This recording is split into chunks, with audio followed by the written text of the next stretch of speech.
was a young man named Arthur Hope Jr. Like many people his age, Arthur was seeking truth in an often fraudulent world, and his quest took him to college, where he majored in philosophy. For long. When first we stood outside the walls, ablaze with the fire of the angel's sword, abandoned, we wandered the earth with trembling souls until we found we could call ourselves the masters. Then we knelt before gods and wine and dice, with our hearts abrim with the sacrifice, and paid in blood for our destiny as the masters. I am no prophet, I am no seer, I have not come to be a judge of this shattered age. I want only my life again, to find out who I am again, and not to be measured against ideas of perfection.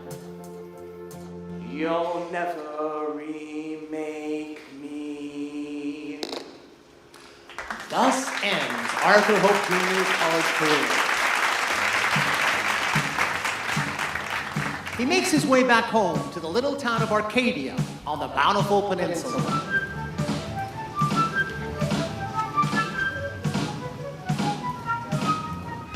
Ah, yes, home, where everyone is happy. What are you doing home? You're supposed to be at college. Perhaps you've noticed that the people of Arcadia seem a bit, well, guarded with each other. It's all because of what became known as the Great Split, a grievous dispute over the name of their new church. Oh, should it be called the Church of Everlasting Truth and Wisdom, or the Church of Everlasting Wisdom and Truth? And while Arthur was off at college, the little town of Arcadia was torn in half.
Further complicating matters was the fact that most of the fresh water was on one side and most of the arable land was on the other. They had sundered their abundance. And as a result, everyone on one side was thirsty and everyone on the other side was hungry. Oh, it couldn't continue like this. What to do? What to do? In time-honored fashion, they decided upon an arranged marriage between two children of the opposing factions, at which time the churches would unite as the everlasting church of everlasting truth, of everlasting wisdom, everlasting. They chose Patience Puregood on one side and our friend Arthur Hope Jr. on the other. Problem was, nobody told Arthur. What? No way am I getting married. But it's been all planned. Not by me, it wasn't. Oh, and by the way, I quit college. Why? What happened? Nothing happened, that's the problem. The only thing of value I got out of it was this book. It's called Siddhartha, about a young man in India who goes on a search for meaning in life. I want more than just talk, Farley. I want to walk the path like Siddhartha does. And so, I'm no longer Arthur. From now on, I want to be called Siddhartha, just like in the book. Oh, jeez, lighten up. Lighten up? Is that anything like dumbing down? I'll never find the answers I'm looking for in this town. It's totally shallow. All about getting things. Watch, I'll show you. Excuse me. I can see you do a lot of shopping. Do you mind if I ask why? Why? Same as everyone else, silly. We get such great deals at the Hurlbut Bargain Basement. Plus, my life is completely empty.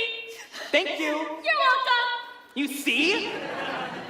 She's trying to fill an inner void with all sorts of things. Stuffing themselves with stuff, it's never enough to fill up the void. The latest in bling will be dated and faded before it is fully enjoyed. The appalling appeal of material junk soon has them sinking down into a funk. It never ends when you look for contentment outside. Gain is a loss when this obvious truth is denied. Clutching and clinging at things they think will fill up the hole in the heart. Grasping and clasping in hopes that one more possession will be off the chart. You can fill your cup till it can't hold anymore, but reality's not something you can ignore when you wake up at night and wonder what's missing inside.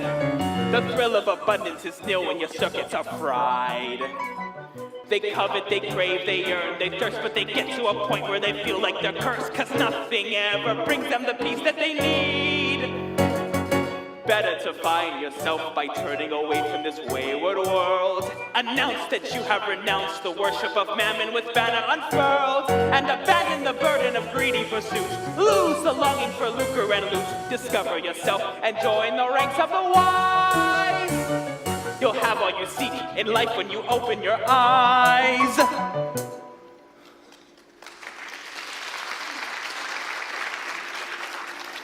But not everyone feels the same void you do. Oh, but they do. They just cover it up with materialism, or intoxication, or some other form of distraction. But it's nice here, and we'll have peace again once you marry Patience Puregood and the churches unite.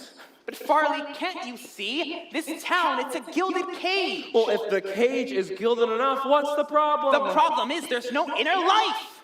They should change that sign to, why wait for death? Are all philosophers like this? I've never met someone so enthusiastically miserable. You act like everyone else is strange, but you're the one who really should change. So high and mighty and better than us. A pouty party, poopy, gloomy Gus. You need to get out and have some fun instead of becoming all undone. Like every failing of the human race, it's turning you into a social basket case. You stand around with a look of disdain, so judgmental and full of blame. Don't eat meat, go gluten-free. Give up bowling and do Tai Chi. I'm telling you this as your best friend. I hate to see you go round the bend. We've always had each other's backs, so maybe it's time you just give up and relax.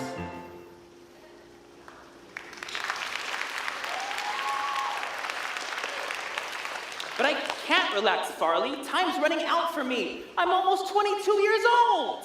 Well, 22 is the new 21. And besides all the yoga you do, I'm sure you look at least 3 weeks younger. Look, Arthur, Siddhartha, you can't just drop out and leave. This is going to spoil everyone's plans. Why can't you just be happy like me? And what about you and Patience Puregood? Love holds you back from finding yourself. And what about you and Dolores Del Fuego, Mr. Fidelity? Oh, no. I'm not cut out for long-term relationships. Short, sweet, and move on. But there's all sorts of things we've never experienced. And will never experience here in Arcadia. Like what? Like a life of freedom? I see dreadlocks in your future. Like loose hippie chicks. Short, sweet, move on. I'm listening. A lot of these new age women are into guys that are spiritual, you know. Think it over. How long do I have? Oh, too late. I have to hear from Dolores that you've dropped out of college and are going off on your own? What about our plans? They weren't my plans, Patience. I'm sorry, but I didn't drop out of college just so I could settle down here in Arcadia. Don't you get any ideas? Oh, I can see his point. Everyone needs a little space. What, the space between your ears isn't enough? What is it with you two? You come back here, Farley Riggle, or I'll never speak to you again! That sounds too easy.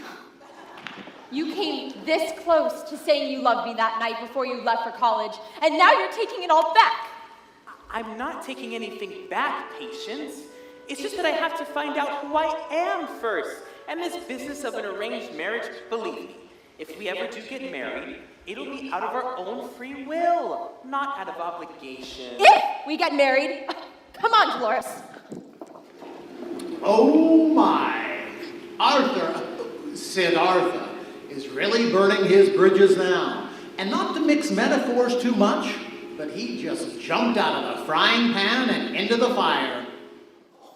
Look, Father, I know what you're going to say, but I'm not going back to college and I'm not marrying Patience Puregood. At least not yet. I'm going on a search for truth. Also, I've changed my name. From now on, I want to be called Siddhartha. I always expected the worst from you, and I've rarely been disappointed. I'm not a well man, and this is gonna push me over the edge. And what's with this ridiculous new name? It's from this book, and it means Seeker of Truth. Unlike the people here in Arcadia, rather than harmonizing hymns to your deities of dependence, I shall give voice and verse to tonalities of transcendence. I shall wander the earth in search of a berth on a ship to the other shore.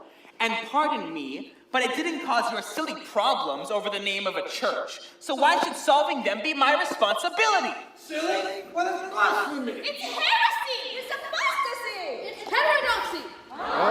Oh, enough!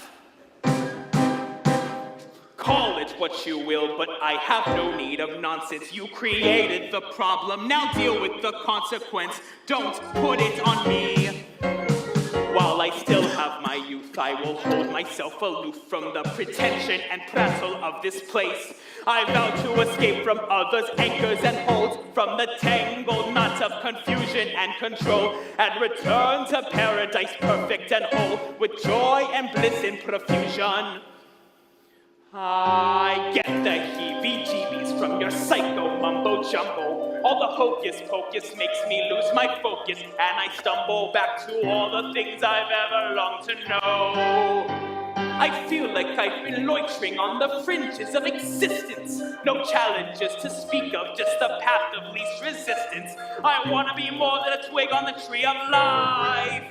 I lie awake at 4 a.m. in restless paranoia, a fitting subject for a painting by Francisco Goya. My heart is full of doubt and fear and strife. I've got to find some meaning in this life.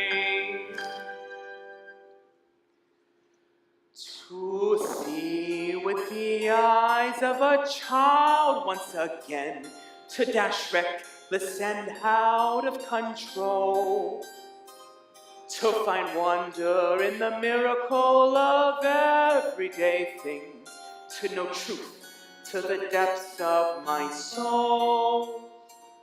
There's more to this life than what meets the eye. I've got to find meaning and peace. Oh, stop it! Your life's not just yours to live. You have everyone here to consider. I've spent every day of my squalid existence pleasing people who would make me timid and tame. But I vow now to break out unbound and unbroken with words I no longer fear to proclaim. I now live my life for me.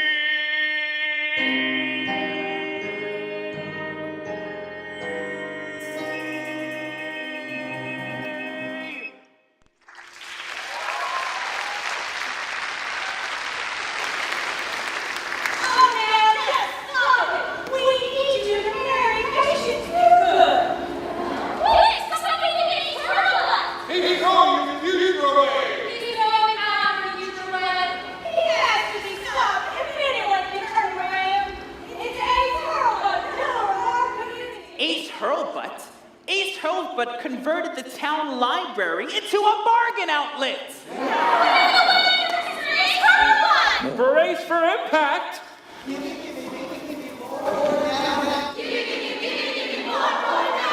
Oh no, it's Deuce Hurlbutt. Deuce Hurlbutt made a tidy profit on the stock market, boys.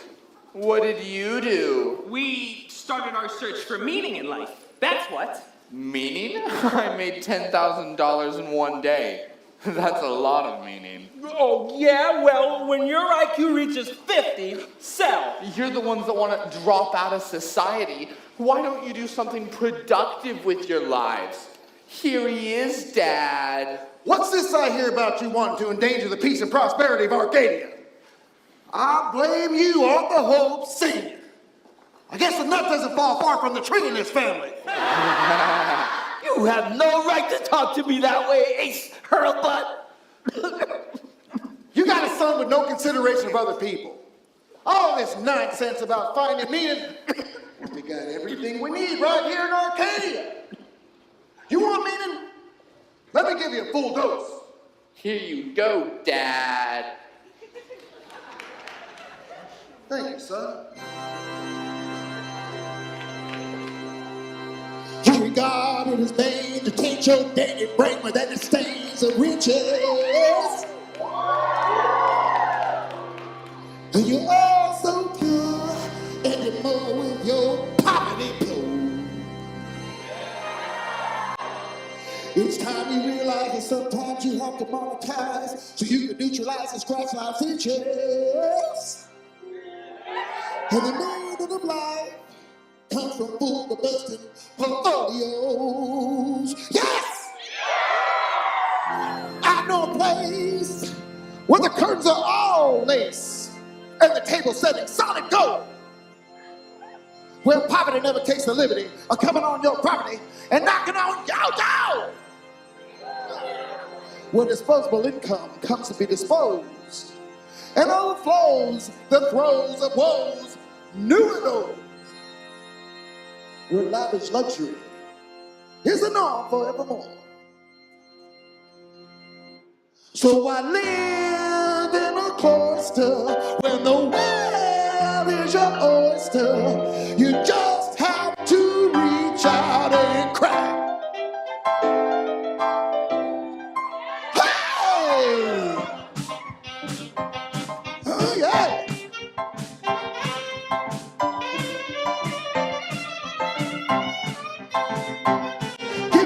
A window seat on the dining car of the gravy train. You never realize what misery of life will bring. So I go out and have my fun, looking out for number one. Now I got the whole dancer right on my string. Woo! Hey, come on. I was working my butt off and paying my dues while the bosses sit around and sip their booze. I knew right from the start I wanted it that day. So I I jumped off the hamster wheel. And I married the boss's Tyler Lucille. And now I'm the one with a company in his name. Give me a window seat on the dining car of the gravy train. Don't tell me how you think it's unethical or unfair. I'm gonna just sit back, relax, till the train goes off the track, and enjoy the thrill of being a gazillionaire.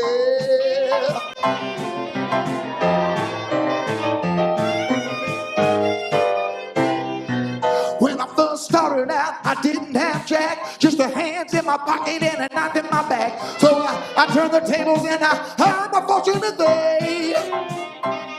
You're the hammer or the anvil when the iron is hot. You sit on your butt, you're only gonna get squat. Take a tip from the man who's the master of the game. Give me a window seat on the dining car of the gravy train. Cause in the game of life, you know it's winner take all.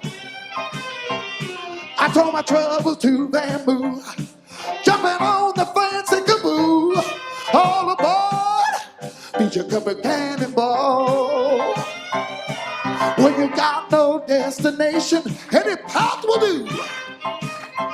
But I wanted a road line with serious revenue. So I made my way down Easy Street. Life's been nothing but candy sweet since I turned down that Golden Avenue. Give me a window seat on the dining car of the gravy train. I got all the money in the world to spend on me. It's a party night and day when you always get your way. Gonna lead a life of thrill and luxury. Yeah! Come on!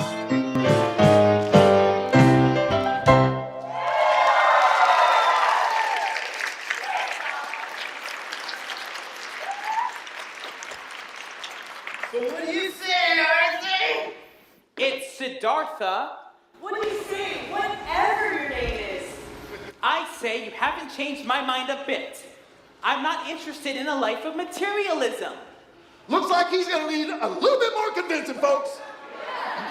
Dr. Scrooby will know what to do with him. That quack? I welcome the challenge. I'm looking forward to this. In the face of Siddhartha's stubbornness, the people take him to Dr. Richard Scrooby, town psychiatrist, in hopes of persuading him to marry Patience Puregood so the two churches can unite. But as any sane fly on the wall might ask, who's the crazy one in here?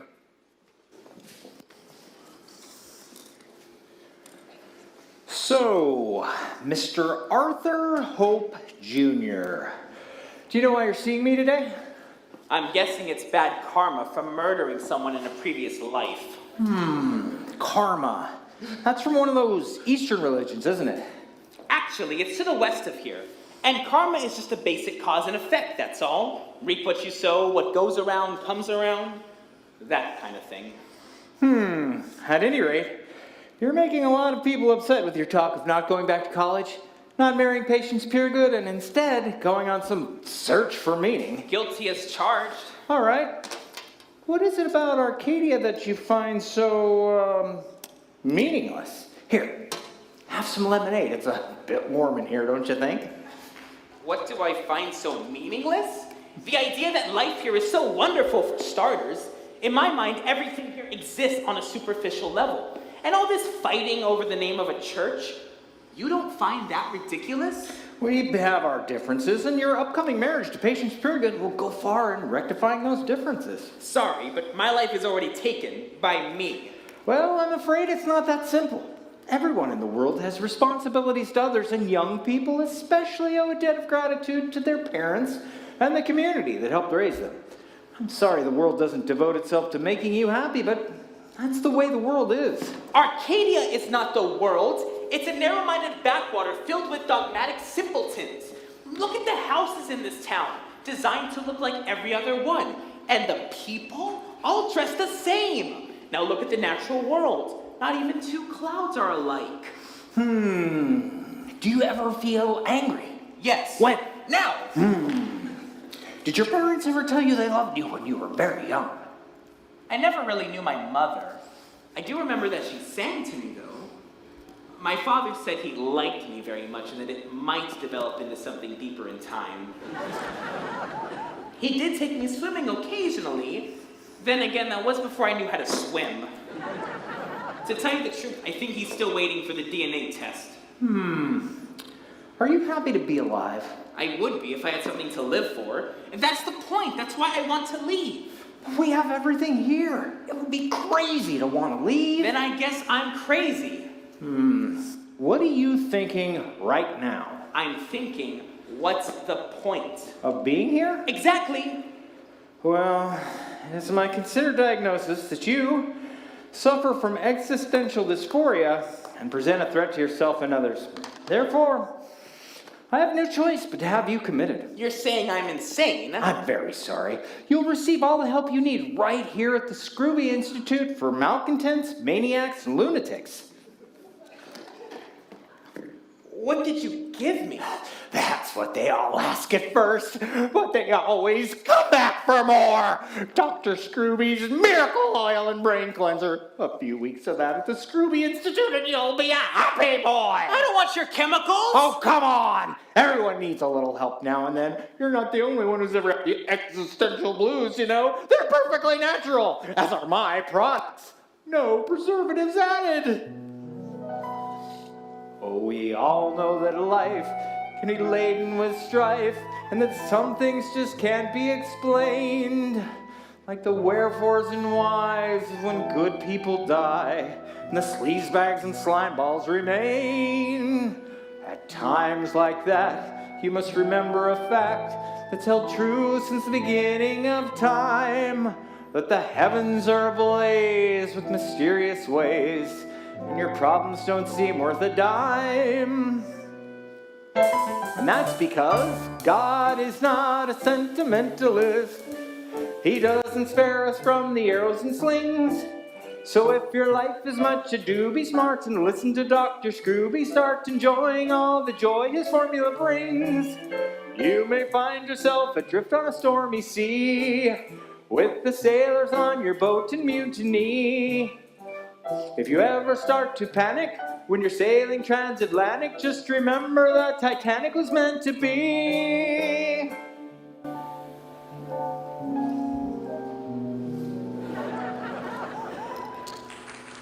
I'm sure you've noticed by now that despite every vow, life can sometimes take a dangerous turn. Arbitrary and capricious, maybe meant to be facetious, but there's nothing funny when the house starts to burn. But don't let it get you down. Pick yourself up off the ground and let Dr. Scrooby do the rest. He's got everything you need and will bring you up to speed if you ever get despondent or depressed. When you're waiting for the test back from the lab, desperately hoping that it's just a case of the crabs, don't fall into a psychosis from a dire diagnosis, even though there's only you to pick up the tab. God is not a sentimentalist when we find ourselves rolling off the track. And if your mind's a boil when you're shuffling off your mortal coil, have a dose of Scrooby's oil and relax. God is not a sentimentalist, nor should you be. You need a sympathetic therapist like Dr. Scrooby. He'll have you in the pink and out of the blues whenever your world turns black. You'll be back on your feet as quick as a duck can quack.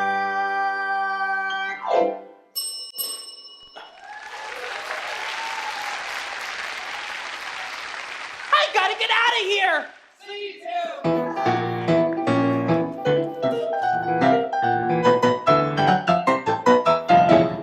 Siddhartha escaped through the back door, not knowing that his best friend Farley Wriggle awaits the verdict outside.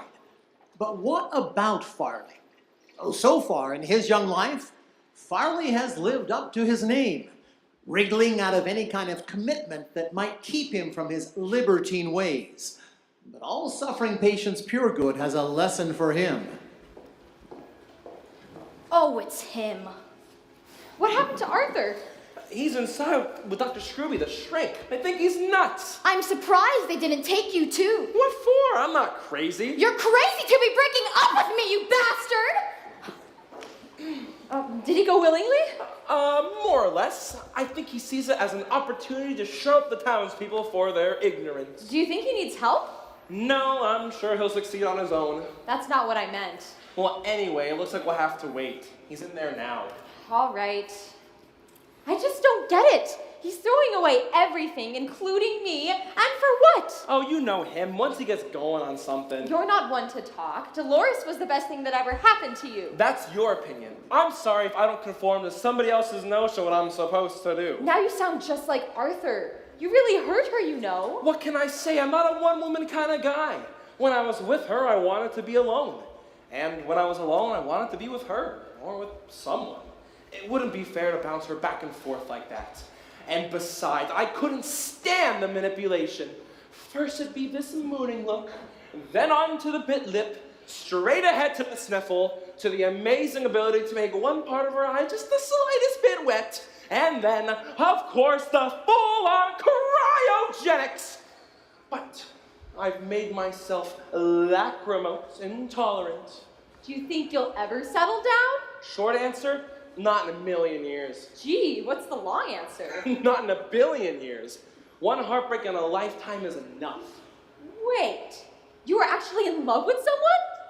I'm sorry to be so personal, but I have to know what's going on in Arthur's mind, and you're his closest friend. You both think along the same lines. Well, between you and me, I once really, really liked Lucy Lockhart.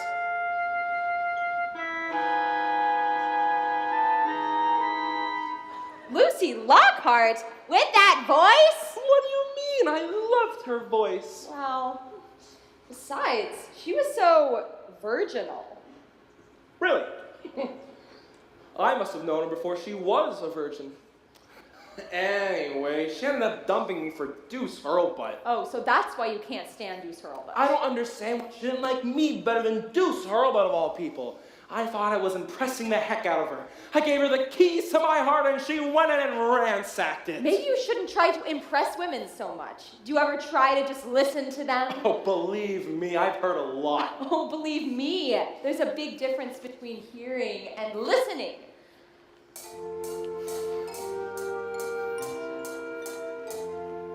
When you're with the one you love, you feel a strange contentment that you've never felt with anyone else. I hope you find true love. I hope so too. I've heard that love can heal the heart of a lonely guy. It's not that I'm a lonely guy, but I know some guys who are. You have to sacrifice for love. It's not all joy and bliss sublime. I know deep down that this is true, but for now I'll bide my time. You have to Sacrifice for love, it's not all joy and bliss sublime.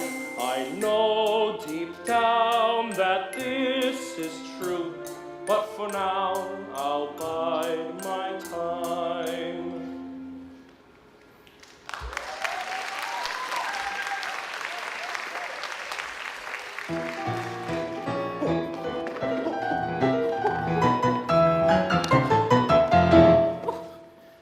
Thank goodness I'm out of that place. That guy is nuts. Why is it that the Dr. Scroobies of the world think they're God? What if it's worse? What if God thinks he's Dr. Scrooby? At any rate, I need to get going. After all this? Because of all this, it confirms what I already knew. I have to go. My search for truth can't wait. How long will you be gone? Once I find my true self instead of being some puppet of society, I'm sorry, Patience, but I really have to find the meaning of life. If you join a cult, just make sure there's a back door to the place. Doors, help me convince him to stay. You can't tell people what they don't want to hear. Then you have to go with him. No! You know him better than anyone. You're almost like brothers.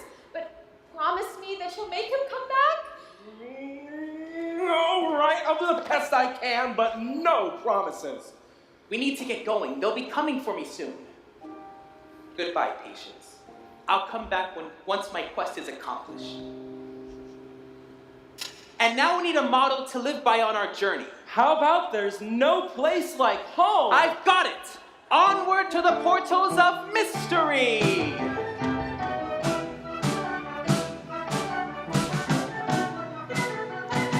Setting off for places of mystical graces, surrounded by seers and sages. We leave behind this land of the blind in our quest for the wisdom of the ages. With hearts and souls ablaze with holy ardor, we welcome the tests that only make the journey harder, throwing the gauntlet down in defiance of lies. I admire his heart, but we're worlds apart when it comes to rude motivation. Though we long to climb for a world sublime, I confess to a vague trepidation. I'd rather stay home in comfort and security than wander the earth, the search of holy purity. I'm willing to bet this results in a threat to our lives. Beating a circuitous path to the portals of mystery. 10 to 1, the path takes the form of utopian quackery. Ascending to heights unimagined in my life. I'm afraid this will lead to a manner of strife, but we're moving along on a road sure to widen our eyes. So off we go on a life investigation. I hope we live to tell the tale. My life now begins, I say without exaggeration. Unless we wind up in jail.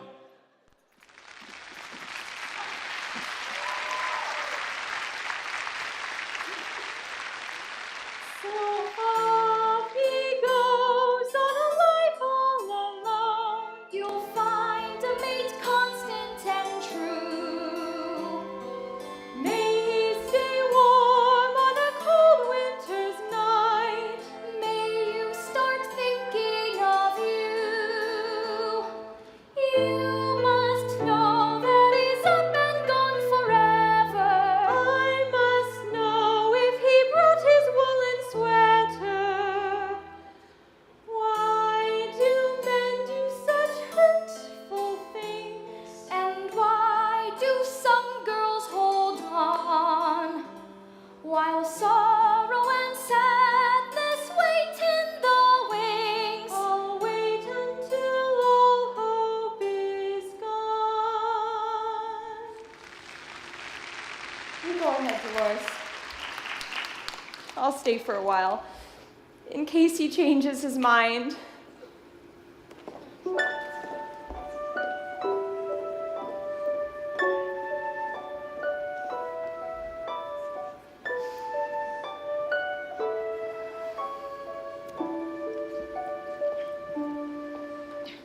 Here lies my heart, like a once treasured flower, plucked from the bush, then tossed on the wind, trod underfoot, washed away in a shower of my bitter tears over what might have been. Lost and forgotten, I'm left here abandoned, used and discarded, forsaken and scorned. Unending sadness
I won't be scorched by the torch some women carry.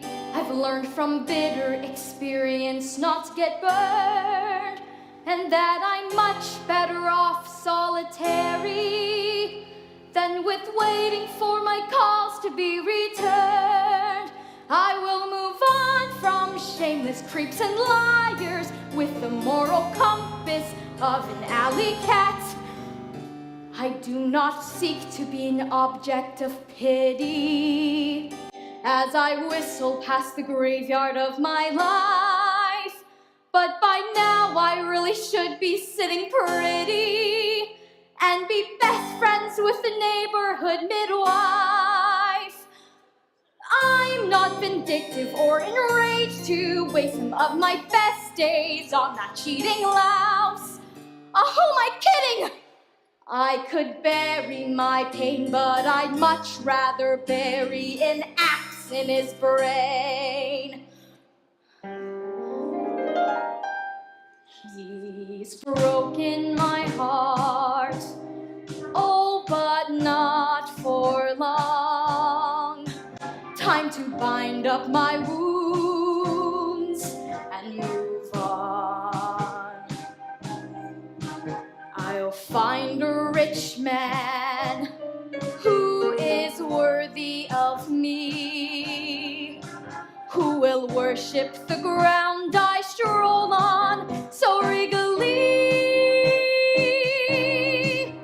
I'll sleep until noon. He'll bring me breakfast in bed. We'll lounge by the pool, and then we'll paint the town red. He'll hang on my words as if they were pearls, and my ring will be the envy of all the girls. If you think he would stray, you've got rocks in your head. I'll be all that he needs, plus he'd be better off dead.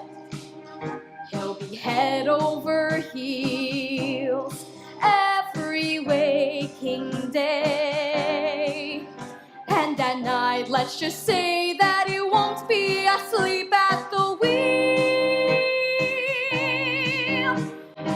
Time takes its toll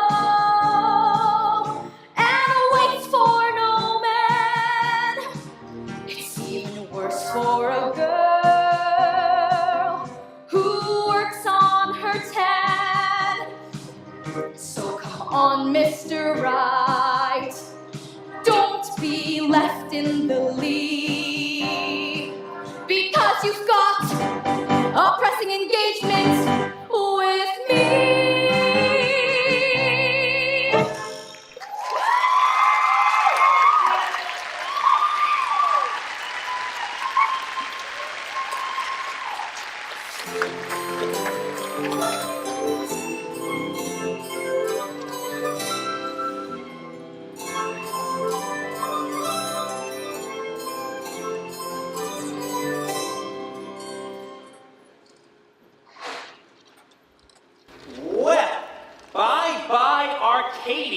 Are we there yet, Patty?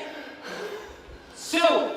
We don't seem to be making any progress. When does this search for meaning begin? It's already begun. Every step along the way is a learning experience. Well, I think I'm learning geometry from going around in circles. Come on, we don't have time to waste. But wait. We need to stay in the now. When? Now. What I mean is, when now? What? Which now do you mean? Do you mean the now or the now before? And you said now, because that now is now gone, and the new now is now a now. There's never a new now. There's only the now. As soon as you say new, it's not now. Oh, of course, but that not new now is not this not new now. No? Because now I'm confused. You're doing this on purpose. Come on, let's go. Now? Stop!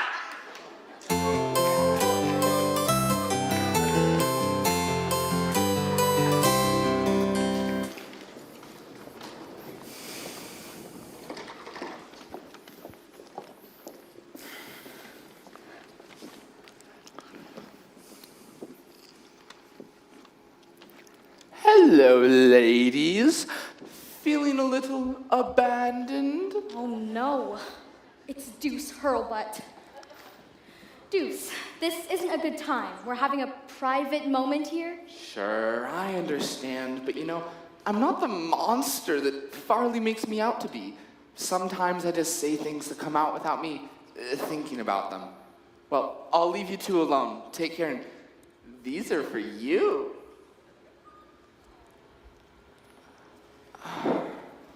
Oh, by the way, I couldn't help but overhear the last part of your conversation. Those two will be back sooner than you think. My father has decided to do an intervention and rescue them from whatever cult they get themselves into. Well, bye-bye. An intervention? They'll just put both of them in Dr. Scrooby's asylum. Well, they're both nuts. But Dr. Scrooby will just drug them up till they're vegetables. We've got to do something. What can we do? We need to at least warn them. But we don't know where they've gone. We'll find a way. Come on.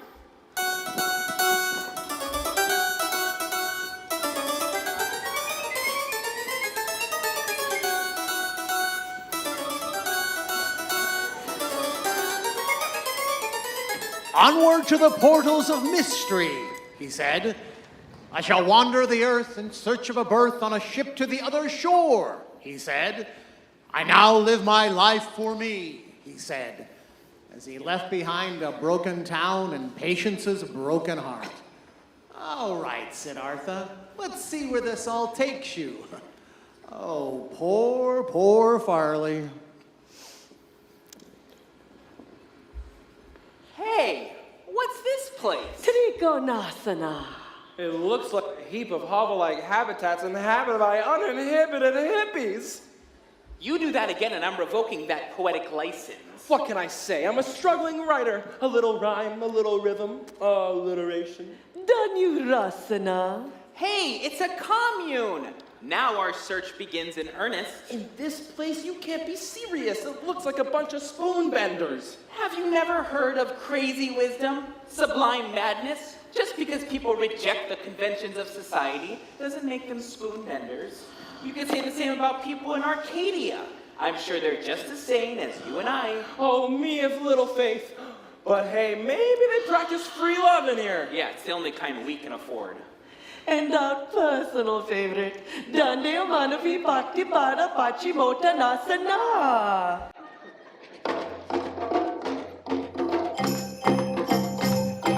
Dande Manavi Bhakti Pada Pachimotanasana. Twist yourself into a pretzel with Ardha Matsyandrasana. Lift your body just like a cobra in perfect Bhujangasana. Forgive Dande Manavi Bhakti Pada Pachimotanasana.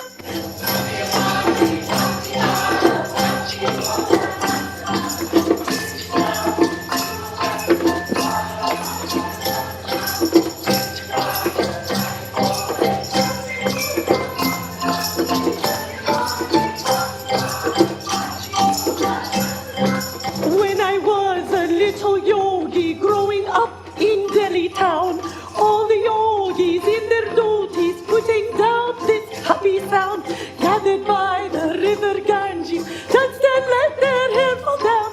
So find a partner in the commune, it can banish any frown.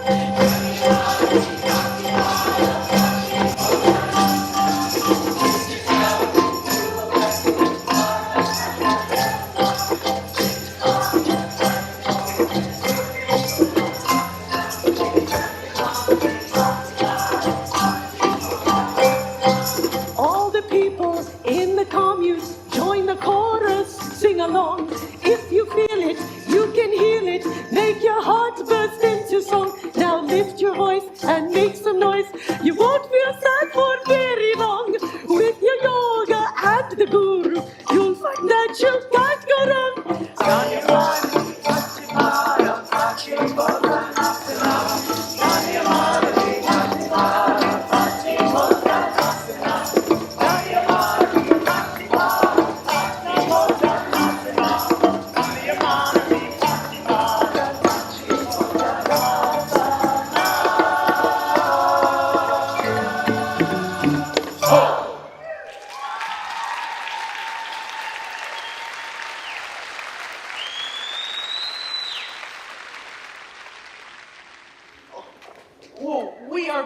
pilgrims seeking the way we would like to enter. No one may enter without solving a riddle. Isn't that so, Timberwolf? Yes, it is. Who are you? I am Timberwolf, commander of the Vajra Guard. No one may enter without my permission. Do you wish to enter or not? Yes! Then you'll have to solve a riddle. What is the one thing the eye cannot see? Too easy. Divine radiance. It can only be felt. Wrong. What do you mean wrong? What does wrong mean? You didn't get it right. There must be some mistake. The mistake is all yours. Let me try. The one thing the eye cannot see is itself. That is correct. You may enter. Take a robe and proceed. Not you. You didn't solve a riddle. Then give me another one. Poets sing my praises, yet I can cause untold pain. When I am present, the world is a magical place. When I am missing, life is empty. Time's up. The answer's love. No wonder he didn't get that one. All right, one more. This is your final try. I am you, yet I'm just a tiny piece of you. I can become as large as a mountain, yet I'm as fragile as a bubble. Who am I? Ah, I got it! The ego! Correct! You're obviously an authority on the subject. Take a robe and proceed.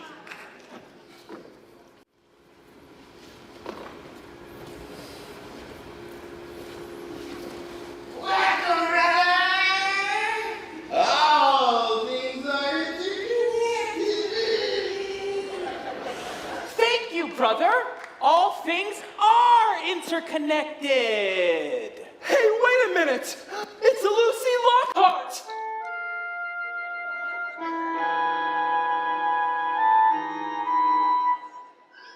I was totally in love with her before she dumped me for Deuce Hurlbutt. Hi, Lucy!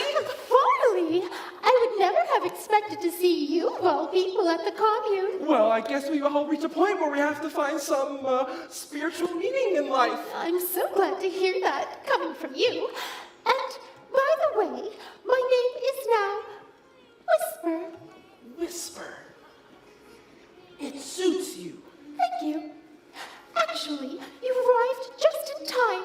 The Father Benevolent has not been well, and he will be giving his final teaching today. Oh, the Father Benevolent. He's known far and wide for his benevolence. Indeed, he is. I'm so glad you've heard of him. Well, until later. Yes, but not too much later, I hope. Oh, look! The Father Benevolent's about to speak. So I hear. I'm glad to see you're so enthusiastic. It's not often that one hears a master of such high attainment. Why are you whispering? As to not disturb the spiritual ambiance of the commune. Damn! You'll disturb the spiritual ambiance of the commune.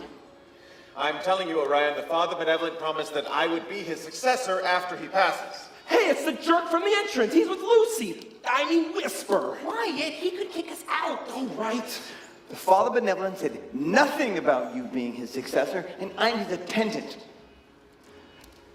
You're just his chauffeur. When the time comes, it may not be soon, we'll use the protocol of transmission that's been handed down for many years. We'll see what the Father Benevolent has to say about this after his final teaching. Prepare for the final teaching of the Father Benevolent.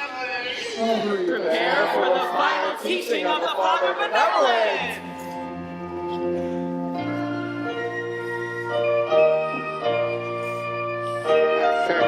Blessings on all the dimensions. Blessings on all the dimensions. Blessings on all the dimensions. Blessings on blessings on all of you, my children.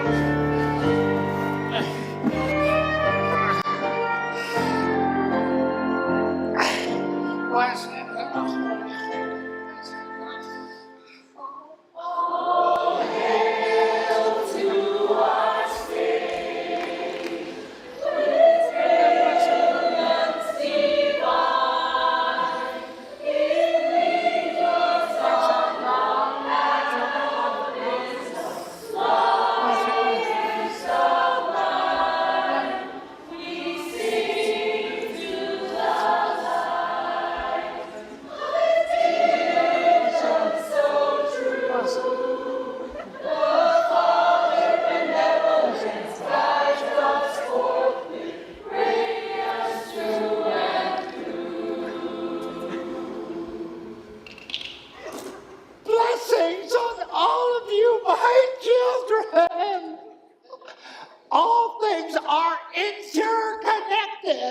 All things are interconnected. As you know, I have decided to retire as your father benevolent and will hereafter live out my remaining days in quiet contemplation. But first, I want to impart to all of you, my dear devotees, my final teaching. My final teaching.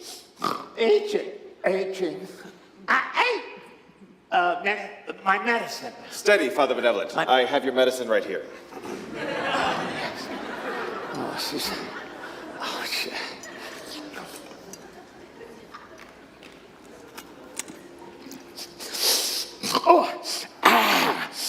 Oh, much better. That's very, very nice. Father, we need to discuss the protocol of transmission. But later, after the final teaching.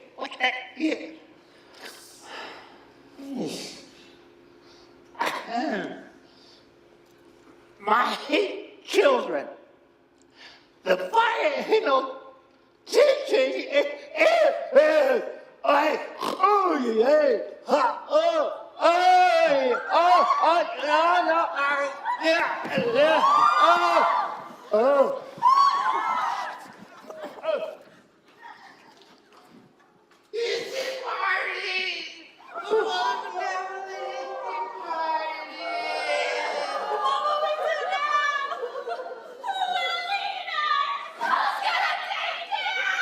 Be calm, everyone.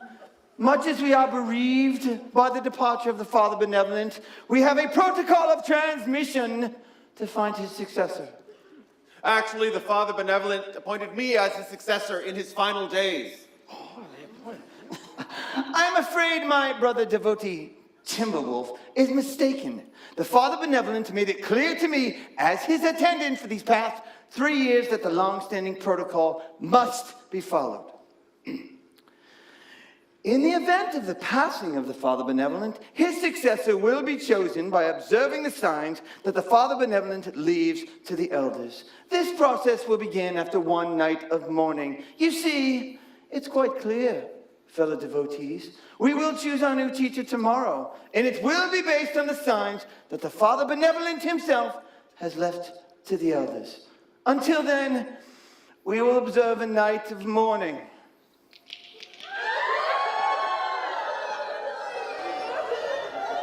Have no doubt about it, Orion. I will be the new Father Benevolent.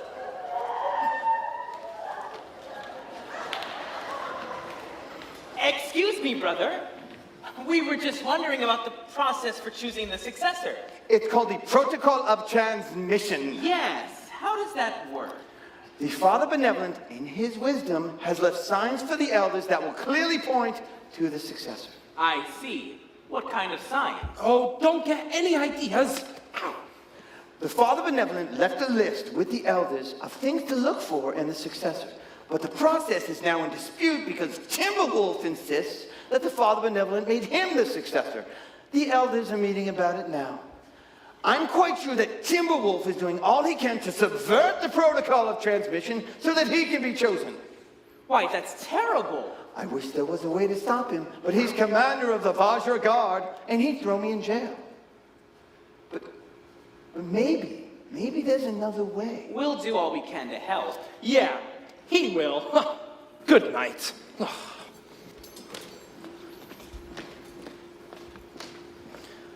Let me know what I can do to help. How would you think about being the new Father Benevolent? Oh, me? But I'm not worthy.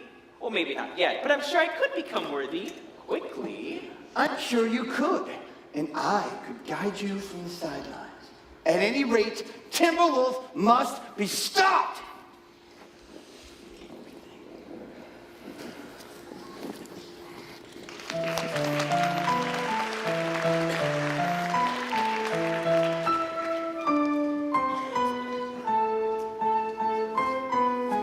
I've long been passed over as just a mere chauffeur, but soon I'll be hailed as the Guru Divine.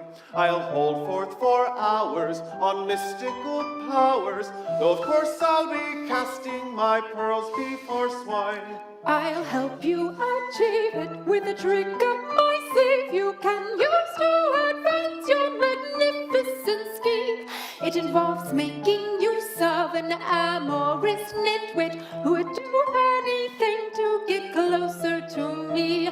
We'll try every angle, together we'll wrangle, conniving, contriving our way to the top. I'll rouse up the rabble with glib psychobabble, And rise to your place as the Guru Divine. and rise to my place as the Guru Divine.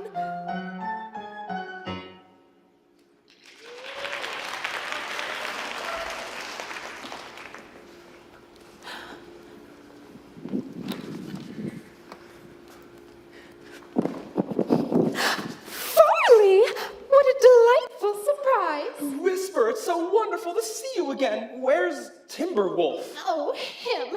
He's not as spiritual as he thinks he is. And, as I'm sure you know, a lot of women are attracted to men who are spiritual. I never told you this before, but I always found you to be quite spiritual, in your own way. Me? Are you serious? But I was always so immature. I found it endearingly childlike, especially that burping contest in middle school. That was so free-spirited. Even when I was dating Juice Hurl, but I had second thoughts about you and me breaking up. By then I figured you'd moved on to Dolores and forgotten all about me. Oh, her. I don't think she's very spiritual at all. Not like you. You're so sweet. Well, tomorrow is the protocol of transmission. Yes. Can I let you in on a little secret? It seems to me that the perfect successor would be you. Me? The new Father Benevolent? It's not as crazy as it sounds. But it would never happen. Orion would never allow it. The decision is not with Orion. It is with the elders. And I know them quite well, if you know what I mean. You mean? Yes, we've chatted together many times. Oh, that's a relief. I mean, that's very understandable. I'm sure they're very good chanters. Listen, there isn't much time. But I'm not sure about this. Isn't this rigging the protocol of transmission? It's saving the commune. We need you, Farley. I need you. You need me? Yes, to save the commune. Oh, well, in that case, how can I resist? I mean, what do you need me to do?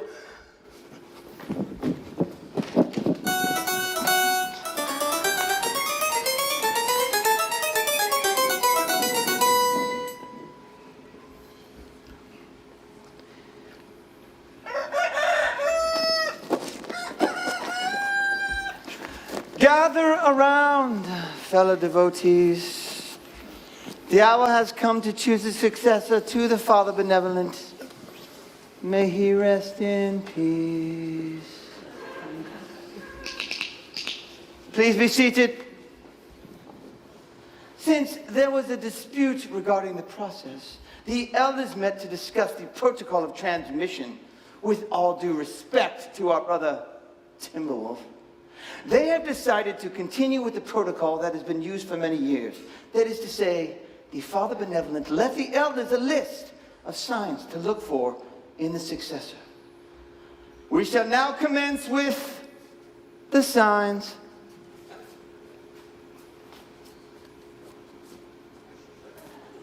The first sign is this: the successor shall be from far away. You mean he can't be from around here? Apparently not. Let the record show that I myself am from a great distance from here. Oh, if I may interject, I am also far from here. As am I. Me too.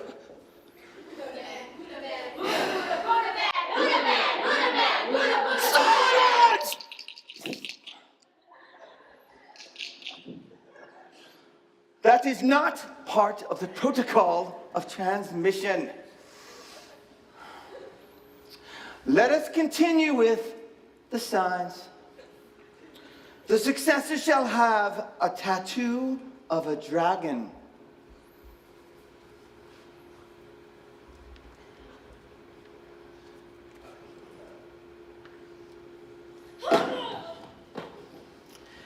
Next, the successor shall be able to... This can't be right. I must protest. This has nothing to do with wisdom. This is a travesty. I remove myself from this commune in protest. Whisper, please take his place. Yes, Elder.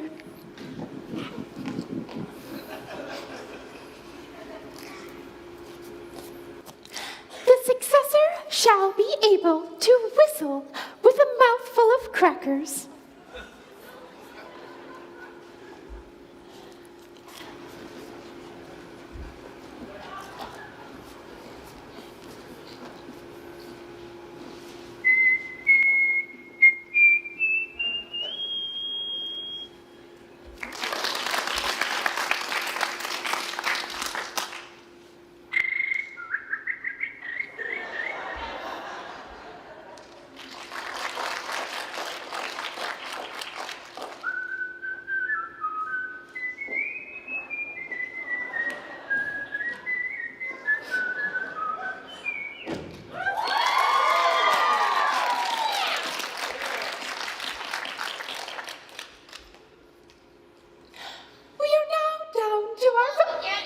We are now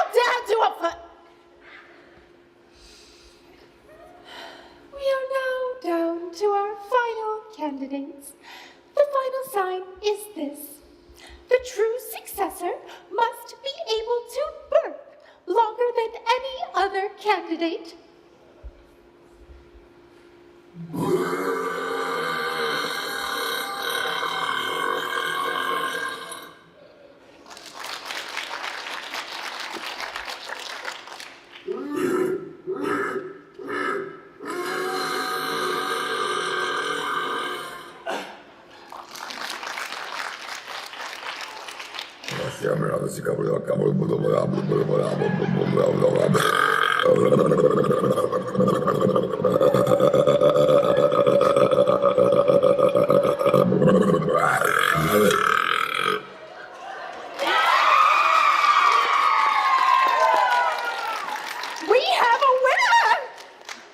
I congratulate my worthy opponent.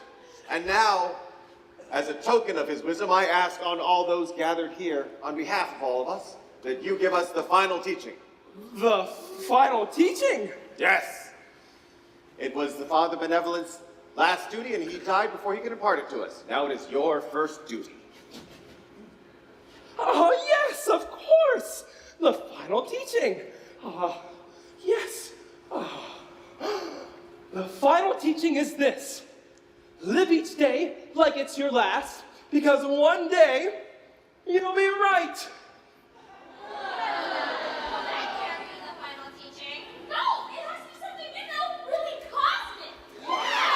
I agree. As commander of the Vajra Guard, I am declaring this entire process to be fraudulent.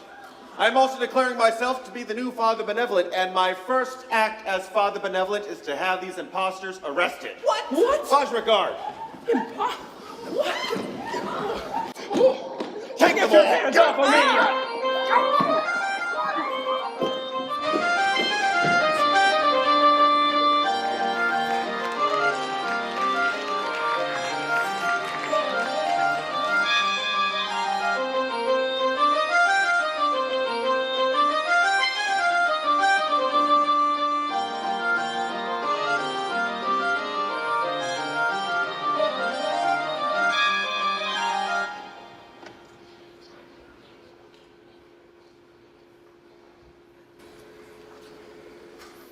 Nice outfits.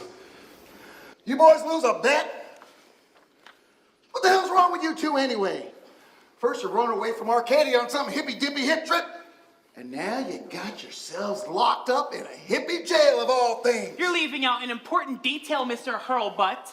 I was about to be locked away in Dr. Scrooby's insane asylum. Oh, as opposed to this insane asylum.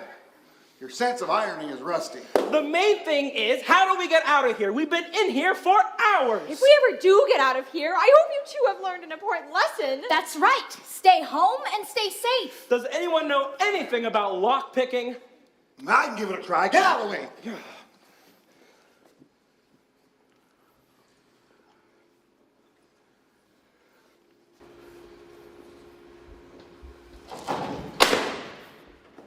I like your style more and more, Mr. Hurlbutt. Go on, I'll keep them occupied as long as I can. But Mr. Hurlbutt, you shouldn't have to suffer because of these two idiots. I'll catch up later. Go on. That's just so selfless of you. Oh.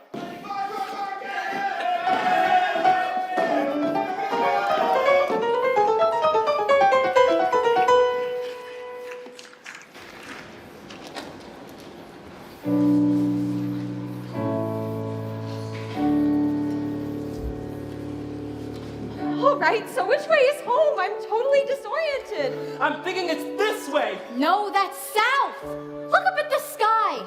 The North Star is this way. Come on, let's get going before they lock us up again. Come on, Arthur. We don't have all night. That's right. We need to put some distance between us and them while it's still dark. I'm not going. What?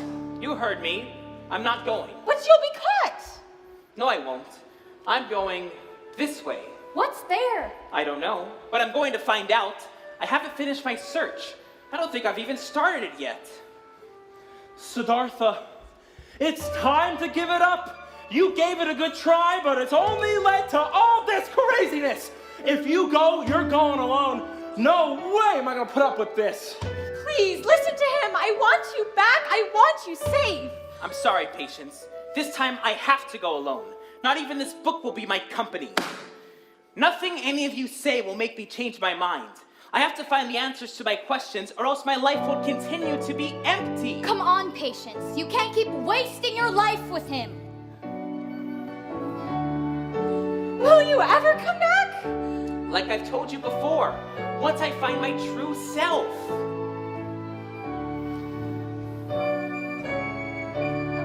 Arthur!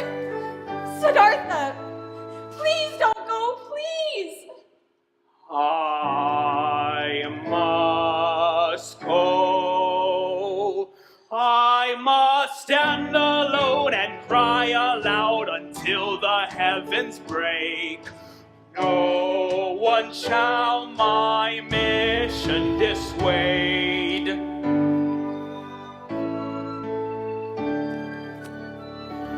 In sunless secret places, I shall seek what's right.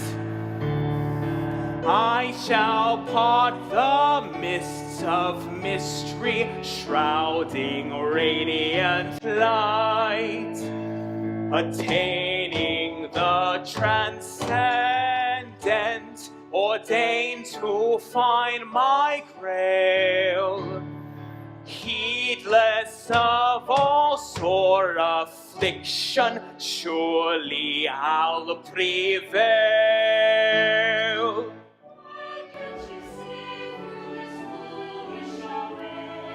None shall e'er my mission dissuade. I'll not see my purpose betrayed. I cannot abide your arrogant pride. Holding firm and steadfast, I shall stay the course to the peace that passeth understanding, flowing from its source. Custom and tradition have no hold on me. Captain of my sovereign soul, I forge my destiny.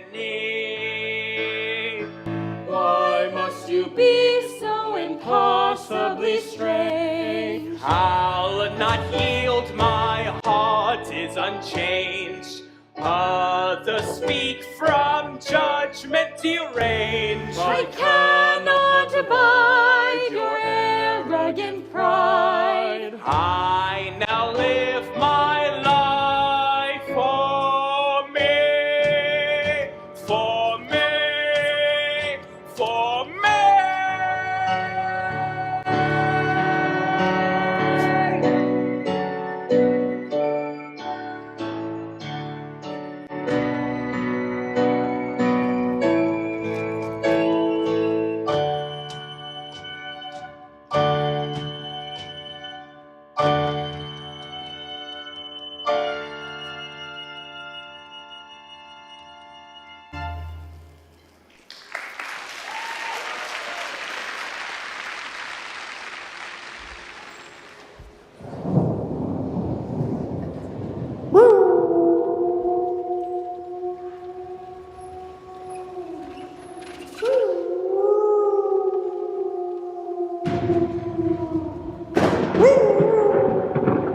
of unparted mists and sharp-toothed winds, emptiness within, and emptiness around, and silence most profound. Behold, Arthur Hope, Siddhartha, with his high hopes laid low by his own arrogant pride. Soon after leaving his friends, he becomes lost, has now wandered for 40 days and 40 nights. His face is pale, cut with the hollows from eating the lichen and bracken of the blasted heath. The boundless futurity of his life is vanished, as if banished by the night. And in its place, a looming doom. His heart is dark, like the inside of a stone, and he can feel his mortality in his very bones. His eyes are those of a lost man, staring into a dead fire, brooding over the vast abyss. The scaffolding of his psyche has become undone. I'm so alone! There's nothing left for him except to annihilate himself, except to smash the failure into which he has shaped his life, and to throw it away before the feet of mocking gods.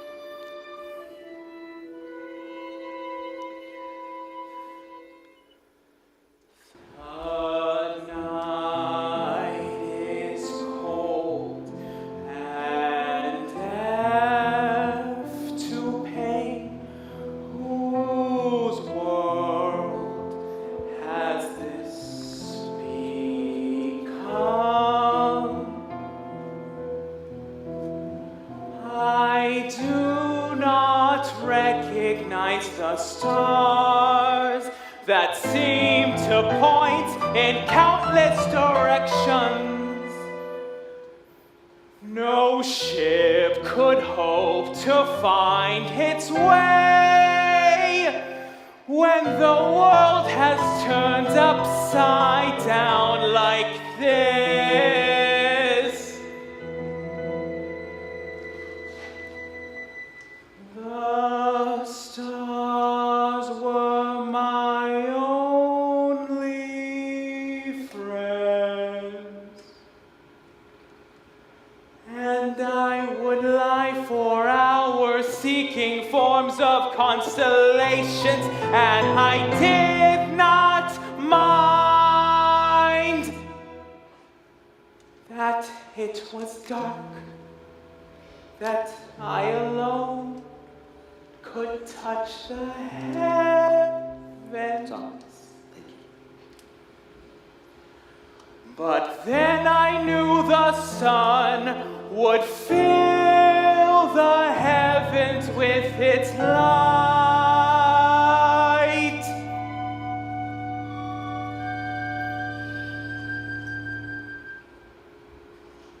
Oh God. Oh God, this eclipse is total and eternal.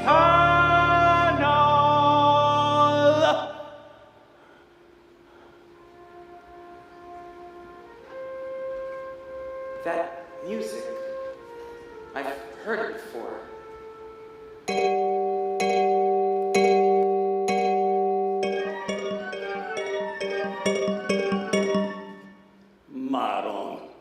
Don't anybody just let go anymore? Hey, pal. Hey, talking to you. What's your name, champ? Siddhartha. It ain't him. You ain't seen nobody else around here, have you? Early lunch. Wait! Who are you? You don't know who I am? I am the Lord of the landless latitude. The mugger who steals tears from the eyes of widows. The hitman, no rope can hang. Are you getting any of this, genius? Some people gotta have everything spelled out for them.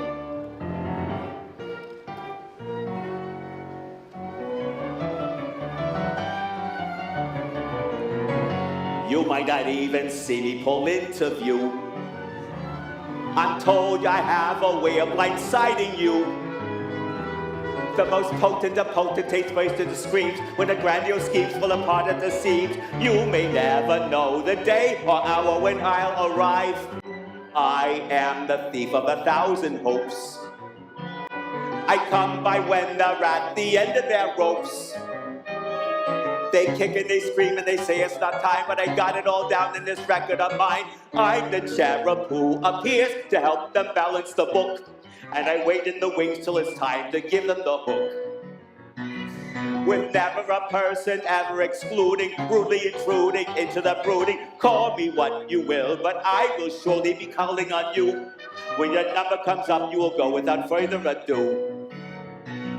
So many clients when I'm in a crunch.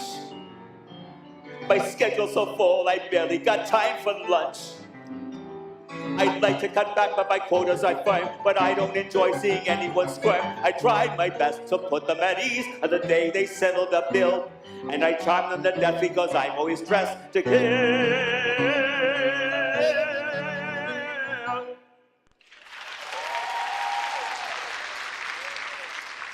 Any guesses, my less than brilliant friend?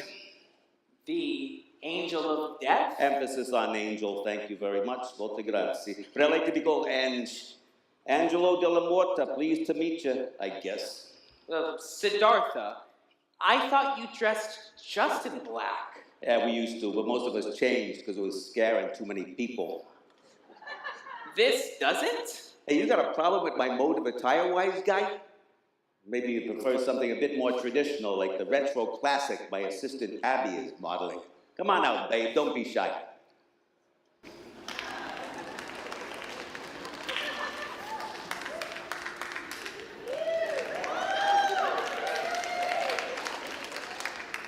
Ain't she beautiful?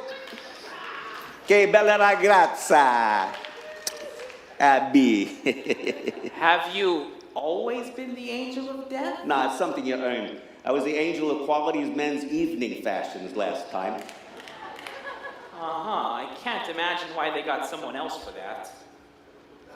So are you here because of what I'm about to do? Well, like I just finished telling you, pal, you ain't on my list. And if you ain't on my list, forget about it. It ain't your time, Gabib. But I've already decided that it is. Look, as a very wise man once told me, some of the best things we decide to do, some of the best things we decide not to do are the things we decide not to do.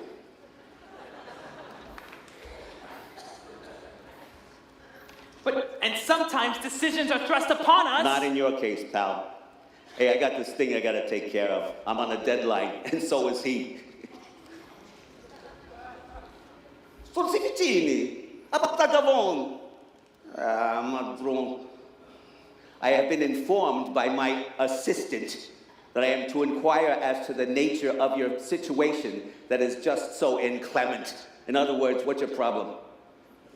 I can't find any meaning in life. Everything is so empty. I've been searching so long for something to explain all this. Oh, what? That flower, for example. You want a reason for a flower? Yes! Or a reason for these rocks, or for my life. I always thought I was meant for great feats of spiritual achievements. But now I'm just as lost as everyone else is. Only I don't have the same distractions everyone else has to take my mind off my lostness.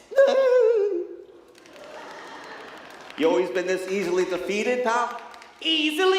You have no idea what I've been through. You're right, I don't. That ain't part of my job description. But I did guide a woman over recently whose husband and children were killed in a fire 27 years ago. And somehow she was able to take one step in front of the other all that time and find some meaning in her life. When I came for her last week, she had a big smile on her face. And you know what she said? She said, I'm so happy. Now I get to see them again. It was the most beautiful death I've ever seen in my life, and I've seen them all over the world. Well, I guess I'm not that strong. Anyway, I was just looking for a private place to die, so can you please leave me alone so I can do what I have to do? Hey, look, clown, how many times I gotta tell you? You ain't on my list. So what am I supposed to do? Just languish here? Up to you. I don't deal in languishing. I deal in the final kick for the goalpost. Bada bing. But you can start by acting like a man and coming down off of there. And maybe be like that lady. Take one step in front of the other till you find some meaning in life. But where is it? You're gonna find it. Don't ask me, Strutz. Look, there's this old guy across the valley who's on my list for later in the year. Would it kill you to go over there and find out what he got to say? Here's where you find him. What's his name? Well, that's funny. It says the man of no wisdom. Oh, wonderful. That's really strange. Some people say he's supposed to be really wise. But I guess some people wouldn't know wisdom if it bit him in the ass. Anyway, you better hurry. You ain't got much time left. Speaking of time, I gotta find this other guy. What's your name again? Siddhartha. Well, that is one strange name you got there, my friend. But you definitely ain't on my list. So you either stay here and be a miserable little creep or go talk to that guy who's supposed to be wise, or not. Sheesh, it's late. I got a lunch date at this Italian Chinese restaurant I like. They got a great lunch special, by the way. Sweet and sour pizza. They call it the Marco Polo. Hey, you know what the waiters say when you leave? Ciao. Fun. Get it? Chow fun. Come on, Abby. Let's go get some chow fun.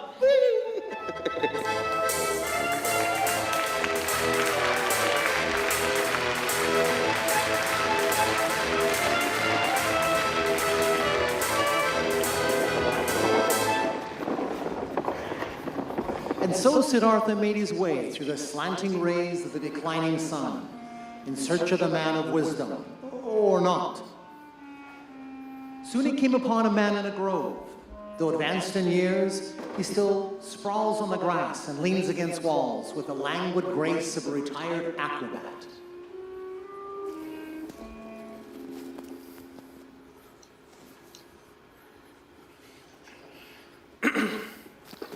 And who might you be? My name is Siddhartha. What brings you here? I was told that maybe you can help me. I don't know about that. What kind of help do you need? In a nutshell, I feel like I've died and gone to hell. You don't have to die to go to hell. I'm starting to realize that. I'm looking for truth. Can you tell me what truth is?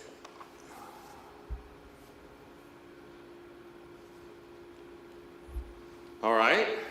But I was told that you had wisdom to impart. Ah, you didn't get it. Well, what wisdom do you already know? I've read all the great philosophers, Kant, Kierkegaard, Heidegger, not to mention the sacred texts, Rosicrucianism, Zoroastrianism, Falun Gong. That's a lot of reading. I'm spiritually hungry. And when you're physically hungry, do you read menus? I also spent some time at the Manifest Ecstasy Commune. The Manifest Ecstasy Commune. And what did you learn there? I learned that all things are interconnected. Oh, they are not. How could all things be interconnected if they were never separate to begin with?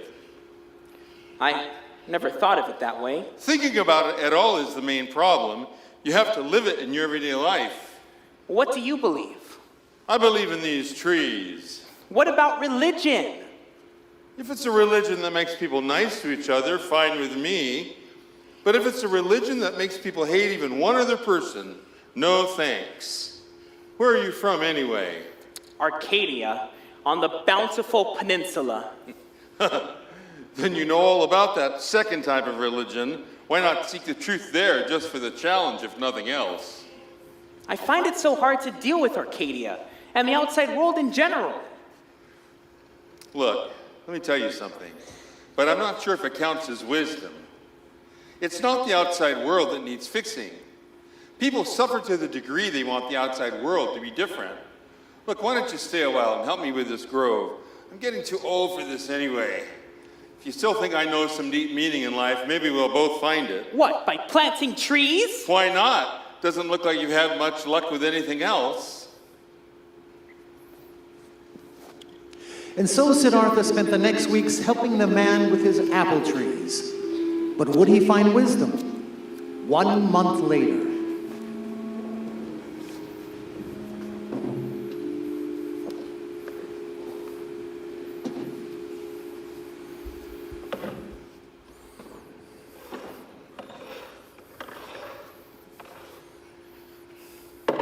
Can't you give me a hint? A hint about what? About finding truth? Oh, God, not this again. I was told that you knew the answer. To what? To life! I didn't know life was a question. Wait, come back. Let me show you something.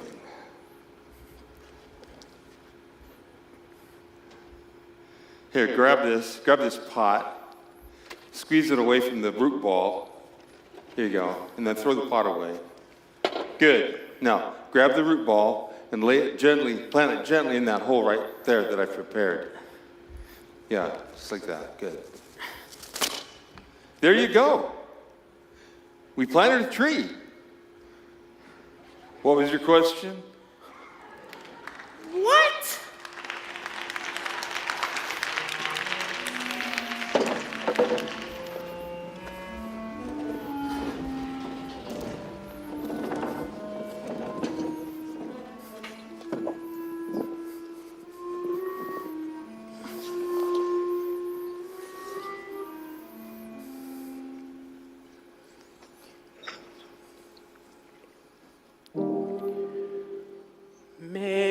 Midnight, my hope is waning. Darkness enshrouds my mind. Should I somehow continue, or should I leave this world behind? Will he guide my way to wisdom, truth, and light? Will I find my answers, or should I just give up the fight? My search is all but hopeless. I'm at my final Rubicon. Yet something deep within says, see it through and carry on. So one more day I'll give it. Morning will soon be nigh. I know not if I'll outlive it, but I resolve to do or die.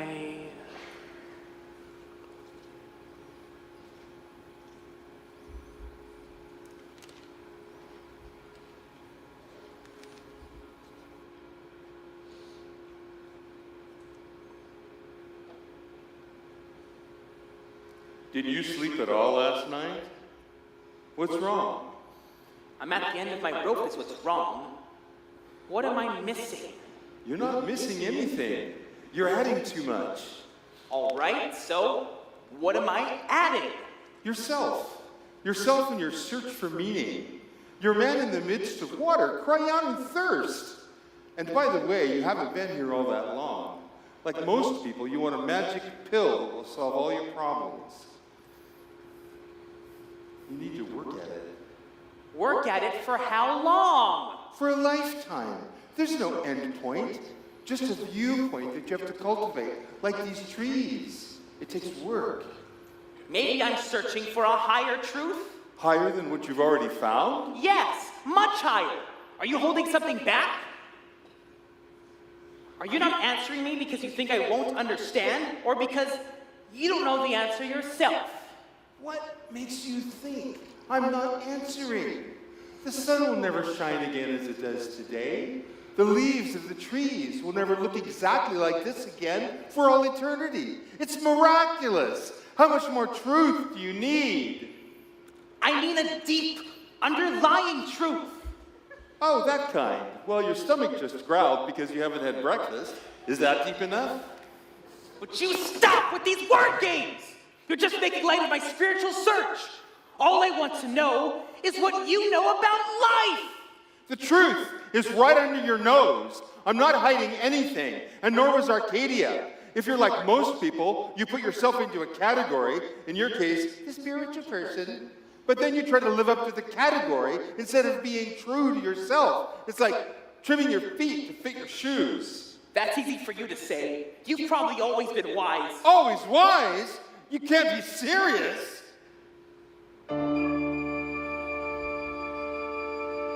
Is there any wisdom that's not hardened?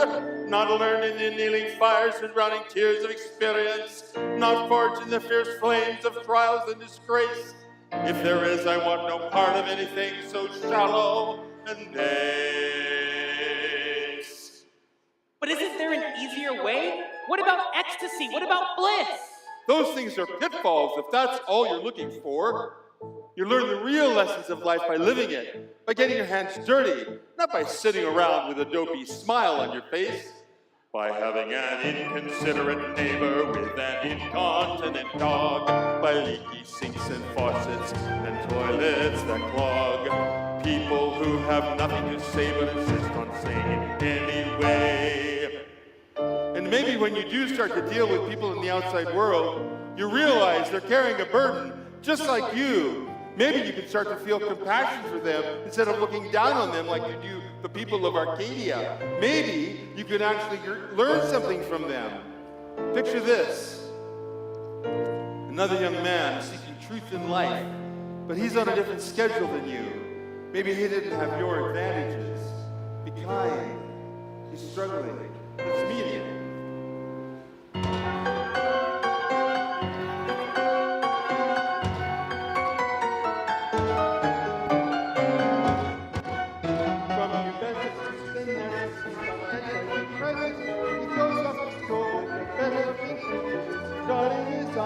Crossing his teeth, finding peace and news and so on. He looks forward to the future and he never looks back. With his head in the clouds and his eyes on the prize and his ear to the ground.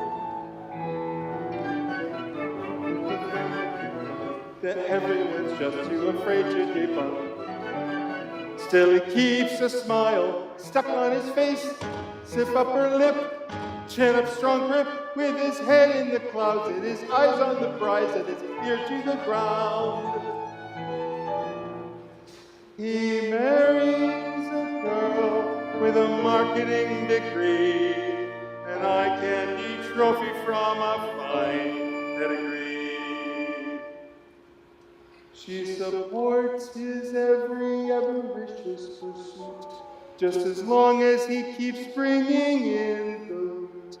And they buy a nice house with a dog in the yard and a kid on the way.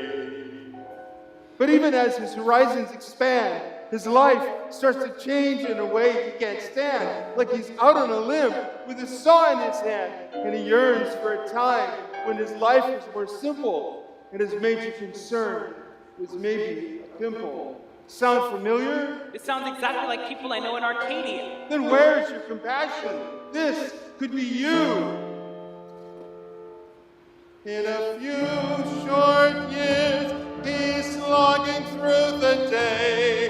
And when he gets back home, he has nothing to say to the wife and kid who can't draw him out. When he drinks, it comes out in a shout. He loses the job in an economic downswing, and his wife is off, someone who can sing.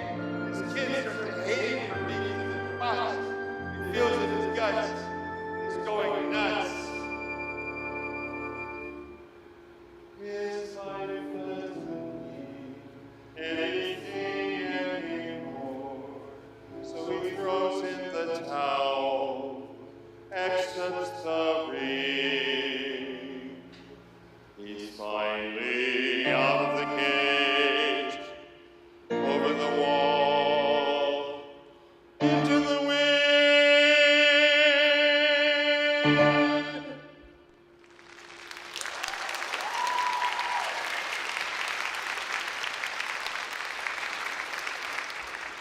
That was you, wasn't it?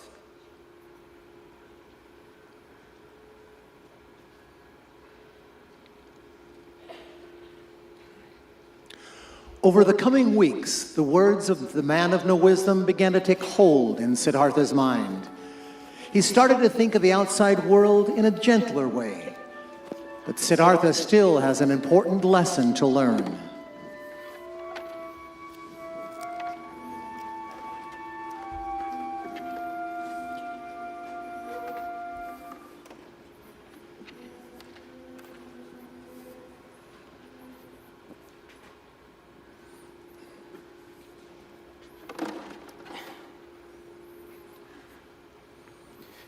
It's just so beautiful.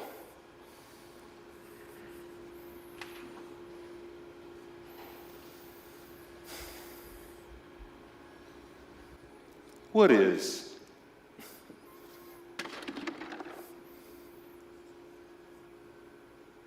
All right. And now you need to go back. Back? But I've grown to love this place. Why should I go back? Because you've changed. I don't feel any different. I can see it. You've prepared your fields for sowing, just like you prepared your trees for growing. But what do you see in me that's changed? You're not as self-centered, desperate, arrogant. I think you might be ready. For what? For the only wisdom I have to offer. Okay. So, what is it? You're looking for the meaning in life, right? Your true self. Yes, exactly. How do I find my true self? You find your true self by losing yourself. I don't understand. How do I find myself by losing myself? Is this another word game? The purpose of life is to help each other through it, not to become some sort of wise man that everyone worships. That's no different from wanting to be a famous actor. Actually, it's worse because you convinced yourself you're someone holy and special, and that's exactly what's been holding you back. I think you're ready to move on from that. But how? For most people, love is the way to lose themselves. Love? Are you saying I'm not worthy of anything deeper? What's deeper than that? What about you? You live out here, far from the world. Why don't you go back out there and discover love?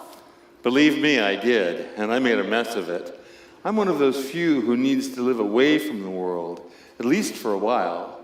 Now I serve it by tending these apple trees and serving hungry people with the fruit, people like you. I envy you. You're ready to go back. Siddhartha! Farley! How did you find me? Oh, it was easy. I just followed the trail of tribulations. But why have you come? To tell you that Patience is very sick, and your father's not doing too well either. Are you sure I'm ready? Sounds like you're going to find out.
Patience! Can you hear me? Probably not. She's been this way for days. They don't think she has much time left. What? What happened? There's a problem with her heart. It might be broken. Her hand, it's so cold. Sorry we couldn't find you, son. We didn't know where you were all these months. Deuce, it's very kind of you, but she really I'm can't. there for you, Dolores. For me? When I heard about Patience, I knew I couldn't keep my love for you a secret anymore. In case you felt the same way about me. I couldn't forgive myself if your heart was broken too. My heart? Broken? By you? But I never knew you felt that way. Thank you, Deuce. That's very sweet. Why didn't you tell me before?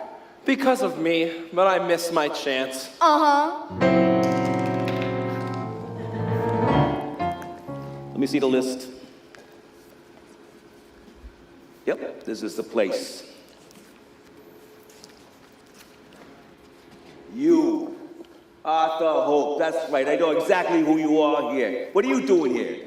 I came back to be with the woman I love. You love? Yes. How hard as that is to believe. Well, I guess you got back just in time. Patience, pure good. Wait!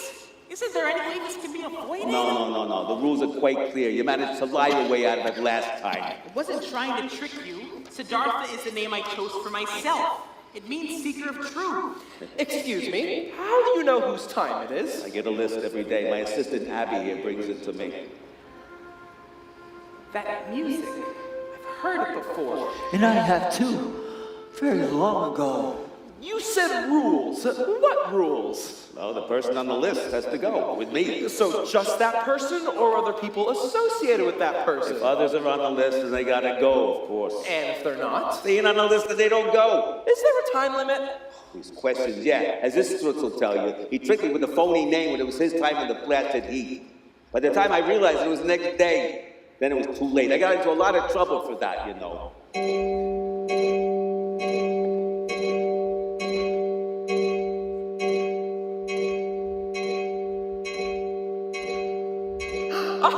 Tomorrow you can't take her now, so you're out of luck. Aha, yes I can. There's a 10-minute grace period, so there. But that's not all. If they're not on the list and they don't go, those are your exact words, right? So? So it's not her heart that's making her sick.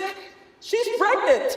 She told me not to tell anyone. She told you? That's impossible. It says here, right here, one young woman, Patience Puregood. It says nothing about a child. The list is never wrong. But there's always a first time, just like Siddhartha falling in love. But who's the father?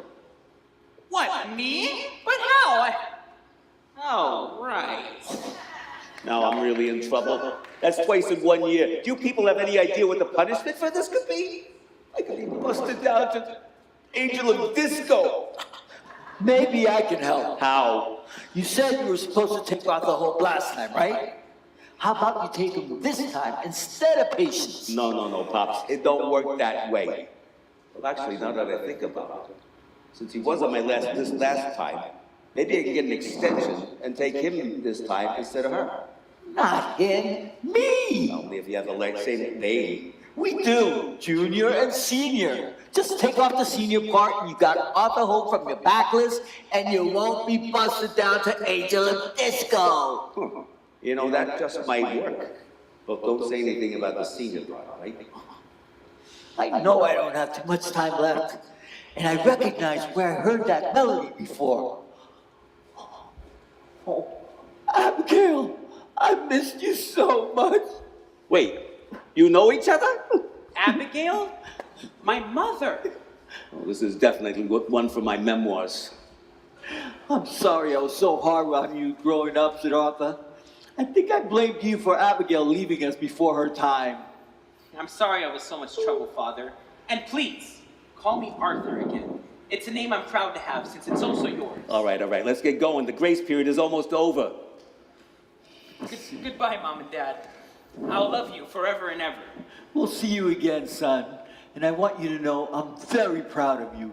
You came back for Patience, and I can now die a happy man. We'll always be with you, my darling son. Sleep, my sweet, let dreams guide your way. Slumber as you drift among the angels.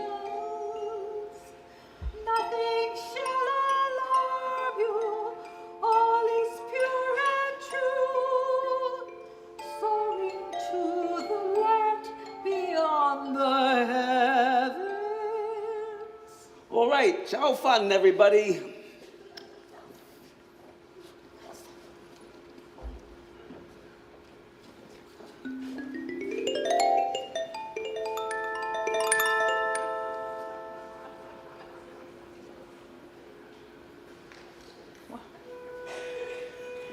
Hey, wait, come back!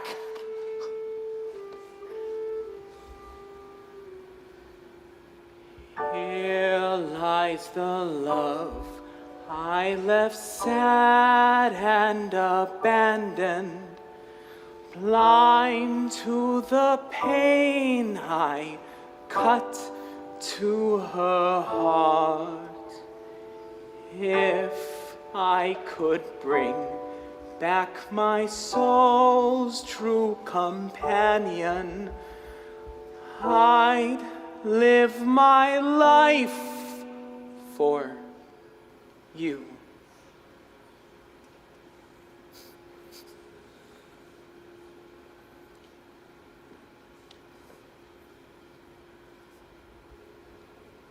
I love you.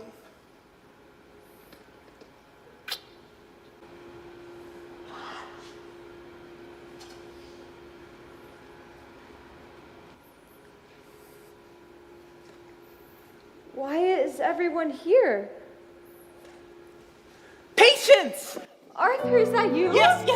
I've come home, and I'll never leave you again. That makes me so happy. I'm sorry I was so selfish. I was the one who was selfish, but I'm just so glad you're back. I was completely selfish too. Now it looks like I'll spend the rest of my life alone.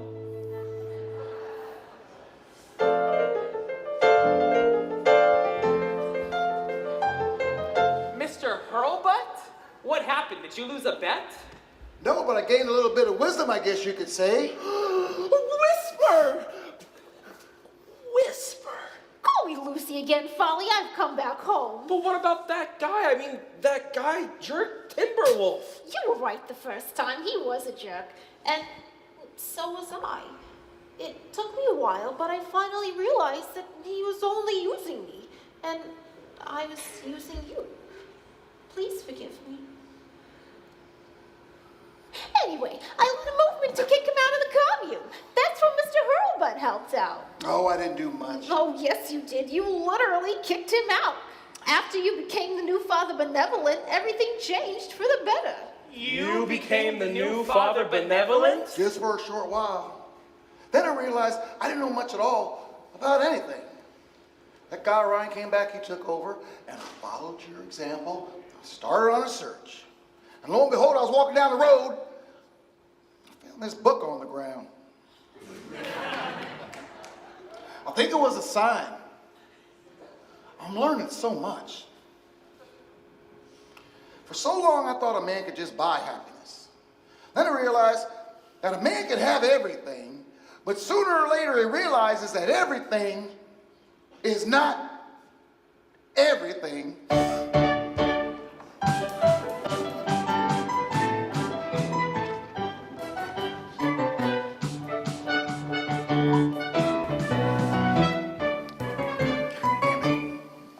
And so Arthur Hope Jr. and Patience Puregood were married. And 4 months later, their child was born.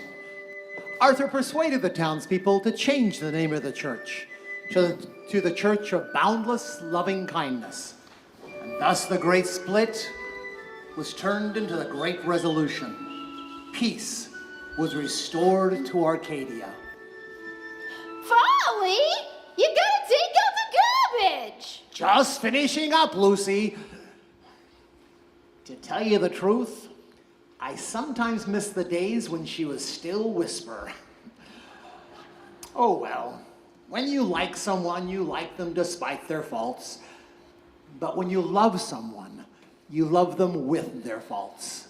Oh, and just one more thing. The people of Arcadia started a new tradition.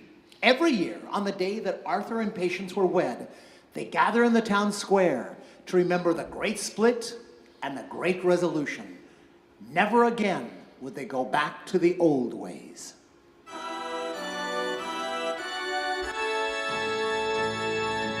Deep